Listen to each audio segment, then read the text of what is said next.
Hi ಬನ್ನಿ ಇವತ್ತು ನುಗ್ಗೆಕಾಯಿ ಸೂಪ್ ಮಾಡೋಣ. This is very good, rich in iron and vitamin. Immunity ಬೂಸ್ಟ್ ಮಾಡುತ್ತೆ, ಮಕ್ಕಳಿಗೆ ತುಂಬ ಬ್ರೈನ್ ಡೆವಲಪ್ಮೆಂಟಿಗೆ ಒಳ್ಳೆಯದು. ಇದು ಮಾಡಲಿಕ್ಕೆ 3 ನುಗ್ಗೆಕಾಯಿ ತೊಗೊಂಡಿದ್ದೀನಿ. ಕ್ಲೀನಾಗಿ ತೊಳೆದು ಕಟ್ ಮಾಡಿ ಕುಕ್ಕರಿಗೆ ಹಾಕ್ಕೊಂಡಿದ್ದೀನಿ. ಇದ್ರ ಜೊತೆಗೆ 2 ಈರುಳ್ಳಿ ಆ್ಯಡ್ ಮಾಡ್ಕೋಬೇಕು. ಈರುಳ್ಳಿ ಆ್ಯಡ್ ಆದಮೇಲೆ ಚೂರು ಬೆಳ್ಳುಳ್ಳಿ, 4ರಿಂದ 5 ಪೀಸಸ್ ಬೆಳ್ಳುಳ್ಳಿ ಆ್ಯಡ್ ಮಾಡ್ಕೋಬೇಕು. ಚೂರು ಶುಂಠಿ, 4 ಚಿಕ್ಕದು 4 to 5 ಪೀಸಸ್ ಶುಂಠಿ ಆ್ಯಡ್ ಮಾಡ್ಕೋಬೇಕು. ಇದಾದಮೇಲೆ 2 ಟೊಮೆಟೊ ಕಟ್ ಮಾಡಿ ಆ್ಯಡ್ ಮಾಡ್ಕೊಂಡಿದ್ದೀನಿ. ಚೂರು ಬೇಳೆ ಆ್ಯಡ್ ಮಾಡ್ಕೊಂಡಿದ್ದೀನಿ. This is purely optional, but ಮಕ್ಕಳಿಗೆ ಬೇಕಂದರೆ ಆ್ಯಡ್ ಮಾಡಿಕೊಂಡ್ರೆ ಚೂರು ಟೇಸ್ಟ್ ಚೆನ್ನಾಗಿರುತ್ತೆ. ಅದಾದಮೇಲೆ ಕ್ಲೀನಾಗಿ 2 ವಿಷಲ್ ಕೂಗಿಸ್ಕೊಂಡ್ರೆ ಈ ಕನ್ಸಿಸ್ಟೆನ್ಸಿಗೆ ಸಿಗುತ್ತೆ. ಸೊ ನೀವು ಇದನ್ನು ಮಿಕ್ಸಿ ಜಾರಿಗೆ ಹಾಕಿ ಚೆನ್ನಾಗಿ ಸ್ಟ್ರೈನ್ ಮಾಡ್ಕೋಬೇಕು.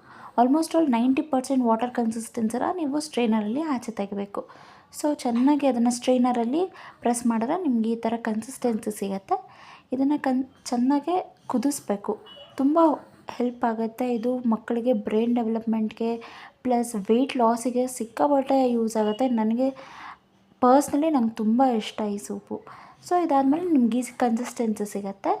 ಸೊ ನೀವು ಈ ಕನ್ಸಿಸ್ಟೆನ್ಸಿ ಸಿಕ್ಕಾದ್ಮೇಲೆ ವಾಟ್ರ್ ಆ್ಯಡ್ ಮಾಡ್ಕೋಬೋದು. ಡಿಪೆಂಡ್ಸ್ ಆನ್ ಎಷ್ಟು ನಿಮಗೆ ಜನ ಎಷ್ಟಿದ್ದಾರೆ ಅದ್ರ ಮೇಲೆ ಡಿಪೆಂಡ್ ಆಗುತ್ತೆ. ಚೂರು ಪೆಪ್ಪರ್ ಪೌಡರ್ ಆ್ಯಡ್ ಮಾಡ್ಕೋಬೇಕು, ಚೂರು ಚಾಟ್ ಪೌಡರ್ ಆ್ಯಡ್ ಮಾಡ್ಕೋಬೇಕು. ಆಮೇಲೆ ಇದಕ್ಕೆ ರುಚಿಗೆ ತಕ್ಕಷ್ಟು ಸಾಲ್ಟ್ ಆ್ಯಡ್ ಮಾಡ್ಕೋಬೇಕು. ಸಾಲ್ಟ್ ಜಾಸ್ತಿ ಹಾಕೋಕ್ಕೆ ಹೋಗಬೇಡಿ, ಬಿಕಾಸ್ ಚಾಟ್ ಪೌಡರಲ್ಲೇ ಸಾಲ್ಟ್ ಇರೋದ್ರಿಂದ ಚೂರು ಸಾಲ್ಟ್ ಹಾಕಿದ್ರೆ ಸಾಕು.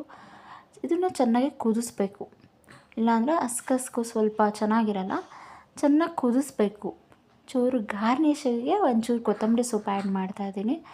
ತುಂಬ ಒಳ್ಳೆಯ ಸೂಪು. ವೀಕ್ಲಿ ಒನ್ಸ್ ಕುಡಿದ್ರೆ ಸಾಕು, ತುಂಬ ಇಮ್ಯುನಿಟಿ ಬೂಸ್ಟ್ ಆಗುತ್ತೆ. ಮಂಡಿ ನೋವು, ಕೈಕಾಲು ನೋವು ಈ ಥರ ನೋಡಿ ಇದು ಸೂಪ್ ರೆಡಿ ಆಯಿತು ನಿಮಗೆ. Thank you for watching.